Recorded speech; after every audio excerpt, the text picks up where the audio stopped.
So having covered all the preparation and some internal points, let's move back to the external side with practice and adaptation during a crisis, and first of all, handling the press. So now we come to perhaps the most important section of this course, other than effective preparation, of course.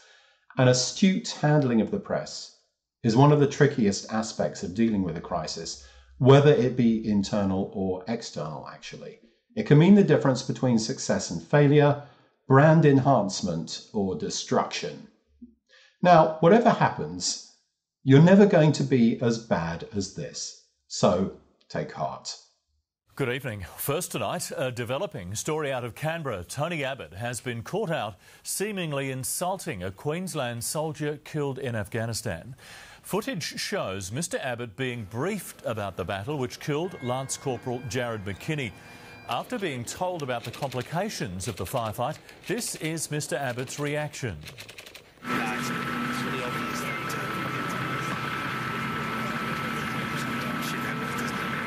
Mr Abbott was then lost for words when confronted about his comments.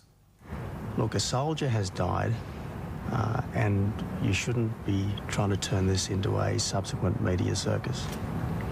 The soldiers shouldn't? Yeah. I shouldn't? Yeah. But I'm not turning into a media circus. I'm showing you vision of your reaction to his explanation about what happened on the day in the operation that, in which McKinney was killed. How's that turning into a media circus?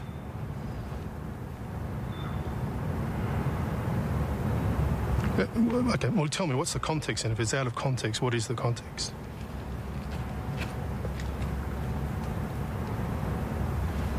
You're not saying anything, Tony.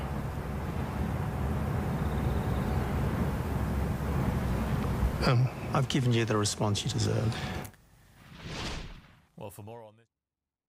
So here's a question, or rather a few questions. What is it that you most fear about working with the press? Is it 1, being misquoted? 2, the journalist getting the story wrong? 3, all journalists are all out to get you or trip you up? Or 4, all of the above? Now, while there are a good number of pitbull journalists out there, and where every man and his dog has a blog or radio show or podcast, the media world has become far more complicated to negotiate than it used to be.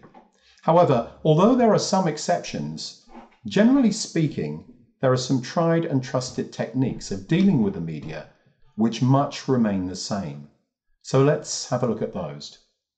And the first one of these is developing relationships. Now, contrary to what some people believe, reporters are actually people, often worked off their feet with limited and dwindling resources, and sometimes even sent to cover a story which they're not really qualified for. As an old and famous example of the latter, when Einstein emigrated to the United States prior to World War II, one of the major newspapers, quite rightly, decided to interview him.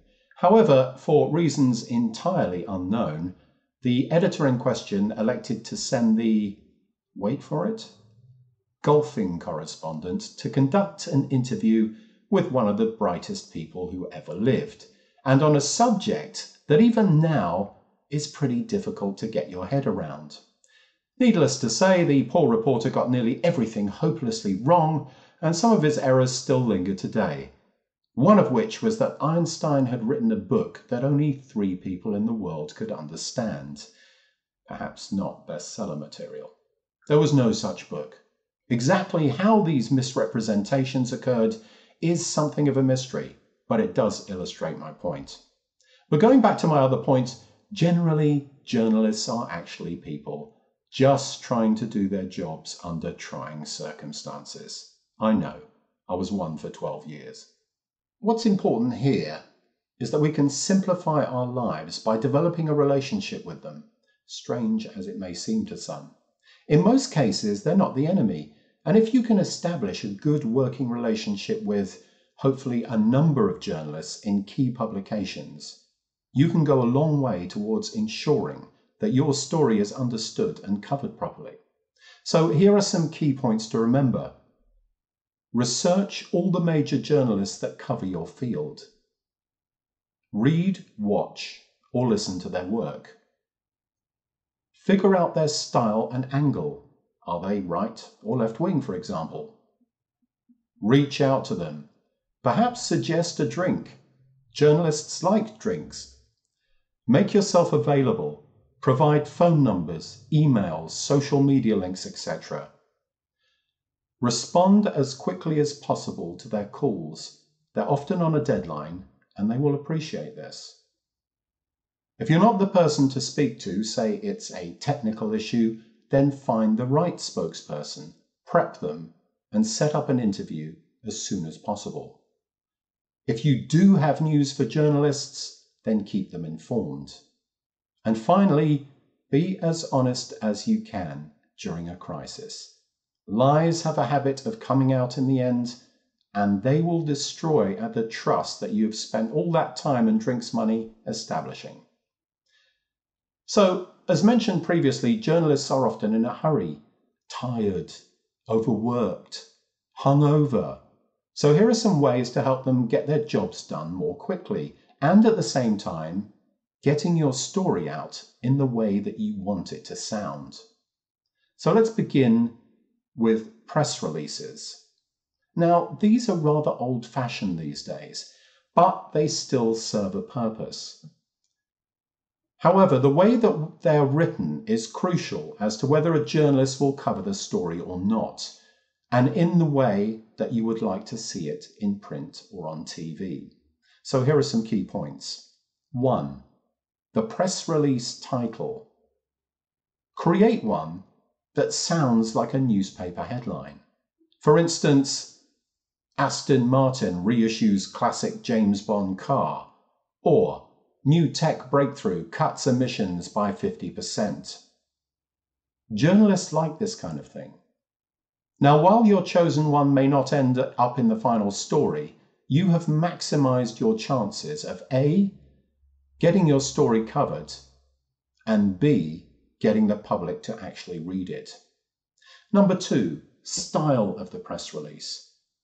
News stories are written in what's known as the inverted pyramid style. That is to say, you begin with the most important piece of information, and then you gradually get less important further down the piece. This is because most people seldom read the entire story. They will glance at the headline, and if they find that attractive, they will read the first paragraph, and so on, as long as you capture their interest.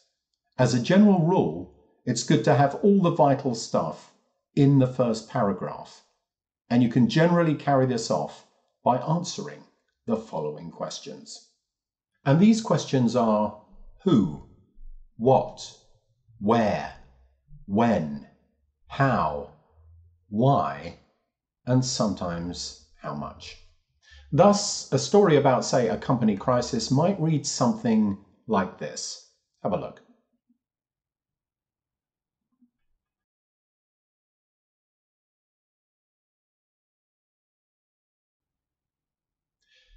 As you can see, all the bases are pretty much covered here, including a juicy quote. It's also worth pointing out that the story is mostly written in the active voice, that is subject, verb, object. Now this makes for far more interesting, clear and direct reading than by using the passive voice. The point is that if you use these styles to write your press releases, then you've done most of the journalist's job for them already.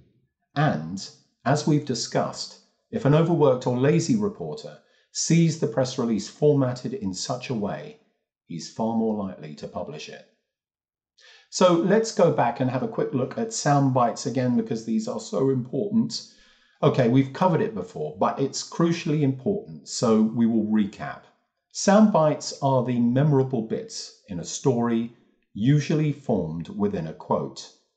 Essentially, they are the core of the main message, the bit which sticks in your mind. So here are a few more to remind you.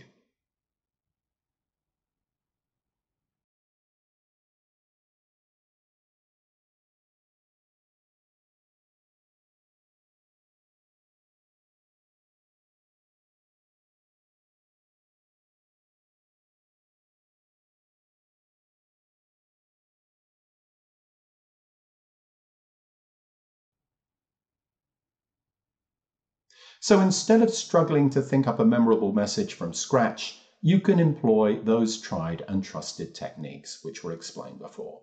You may find it's easier than you think, especially if there are more heads than one focused on the job. Now, the next point is to be as honest as you can.